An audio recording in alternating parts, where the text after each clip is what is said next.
Hello guys, welcome back to my channel. My name is Soumya. I hope you all are doing well. तो जैसा कि आप लोग को पता ही है कि आर का एग्ज़ाम ओवर हो चुका है और मैंने तो एग्ज़ाम देने के बाद भी वीडियो ही पोस्ट करना भूल गई। एक्चुअली मैं बिज़ी हो गई थी और भी सारी चीज़ों में, और फिर मुझे लगा कि मैं क्या एक एक करके वीडियो बनाऊँ। इससे अच्छा एक साथ, जब मैं पहले तो मैं वहाँ से आकर चेक करा मैंने, फिर उसके बाद मैंने वेट किया कि एक बार ऑफिशियल आंसर की आ जाए तब मैं कुछ बताऊँ आप लोग को। तो हाँ, पेपर जब तक एग्ज़ाम सेंटर पर थे तब तक हिंदी का पेपर इजी लगा था और जीएस के पेपर फैक्चुअल थे और वो लगा नहीं था, ऑब्वियसली वो फैक्चुअल ही थे जीएस के पेपर। हालांकि हिंदी में मैंने 57 अटेम्प्ट किए थे, जिसमें से आई गॉट 53, एंड जीएस में मैंने जो मुझे श्योरिटी था मैंने वही अटेम्प्ट किया और मैंने सोचा माइनस मार्किंग में ना जाए। तो बट मैंने जब ऑफिशियल आंसर की से मैच किया तो बहुत सारी चीज़ें मैंने कहीं ना कहीं मैंने बहुत सिली मिस्टेक्स भी किए हैं। जैसे कि मैंने पेपर में बी मार्क किया, जो टिक करते ना कि हाँ ओएमआर शीट भरने से पहले, वहाँ मैंने बी मार्क किया है जो कि सही है, और मैंने ओएमआर में सी मार्क कर दिया। मुझे ऐसी ऐसी गलतियाँ हुई हैं तो उस पर तो मुझे अपने ऊपर बहुत गुस्सा आया। अब चाहे जो बोल लीजिए, उस टाइम पे स्ट्रेस बिल्डअप था, मैं मैनेज नहीं कर पाई जो भी चीज़ें थी, जो भी दूर सेंटर्स पड़े थे। तो हाँ, तो ओवरऑल मिला के मतलब मेरा बन रहा है 105 से 107 के बीच में, और मुझे नहीं लगता कि मैं मेंस दे पाऊँगी।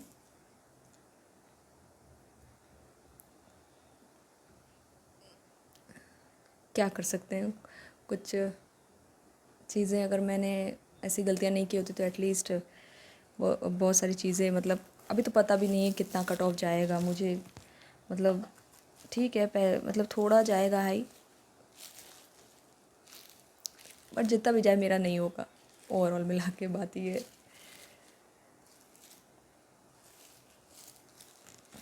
चलिए फिर, अभी नेक्स्ट एग्ज़ाम बाकी है मेरा। लोग मुझसे पूछे थे सेंटर पे कि आपने पेट वेट भरा है, तो मैंने नहीं भरा। मेरा यही यूपीपीसीएस जो अभी आ रहा है 12 अक्टूबर को, तो अब मुझे उसमें लगना पड़ेगा। तो मैं सोच रही हूँ कि मैं वही एग्ज़ाम दूँगी, मतलब वो तो देना ही है ऑब्वियसली, तो उसके लिए ही पढ़ती हूँ। अब स्टार्ट करती हूँ आज से पढ़ना। तो मैंने सोचा एक बार आप लोग को बता दिया जाए कि ऑब्वियसली मेरा फ़र्ज़ भी है आप लोगों को बताना, मेरा ड्यूटी भी है आप लोगों से शेयर करना। जब मैंने बताया कि मैं को एग्ज़ाम देना है तो शेयर करना भी बनता है अपना एक्सपीरियंस। तो या अब नेक्स्ट पर ही फोकस कर सकते हैं। अभी मैं क्या बोलूँ, मेरा दिमाग नहीं चल रहा है कि क्या बोलें।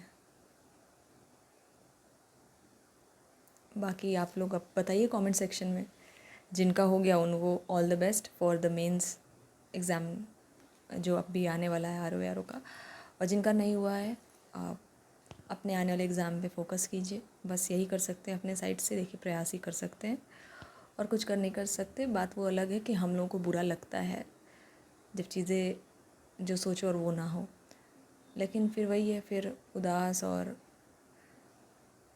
कुछ ना करे ऐसा करके बैठ भी नहीं सकते। करना तो है ही, पढ़ना तो है ही, और भी चीज़ें हैं लाइफ में उनको भी देखना है, और भी रिस्पॉन्सिबिलिटीज़ हैं उनको भी देखना है। पढ़ाई के अलावा भी दुनिया है, पढ़ाई के अलावा भी चीज़ें हैं, रिस्पॉन्सिबिलिटी हैं। जो हाउसवाइफ हैं उनके लिए तो ख़ास तौर पे, उनके पे तो और बहुत रिस्पॉन्सिबिलिटीज़ होती हैं, और जो बैचलर्स हैं उनको यही है टेंशन कि अब जॉब का क्या, मतलब जॉब का ही उनको टेंशन रहता है। हम लोग को फैमिली की टेंशन, उनको तो जॉब फैमिली दोनों की टेंशन। लड़कियां हैं, उन्हें उनकी शादी करा दी जाएगी अगर वो समय रहते अगर जॉब में नहीं आती। लड़के हैं, उनको कोई वैल्यू नहीं देगा। बस सबकी अपनी अपनी स्ट्रगल्स है, सबके अपने अपने जर्नी है, क्या कर सकते हैं। सब कोई अपनी अपनी जर्नी और सब कोई अपने अपने पेस के हिसाब से चल रहा है। ये सारी बातें इंसान को करनी पड़ती है ताकि वो मोटिवेटेड रहे पढ़ने के लिए आगे। नहीं तो अगर फिर हार मान के बैठ जाएंगे तो फिर और करेंगे भी क्या, और कुछ तो आता भी नहीं है, ऐसा कोई स्किल भी नहीं है कि कभी कुछ सीखा हो पास्ट में, ऐसा कुछ आता भी नहीं है। तो देखते हैं, चलिए खैर आगे की तैयारी करते हैं, पीसीएस की तैयारी करते हैं। और बाकी अगर आपका कितना बन रहा है वो मुझे बताइएगा। और बाकी thank you so much for watching. अपना ख्याल रखिएगा। Bye bye.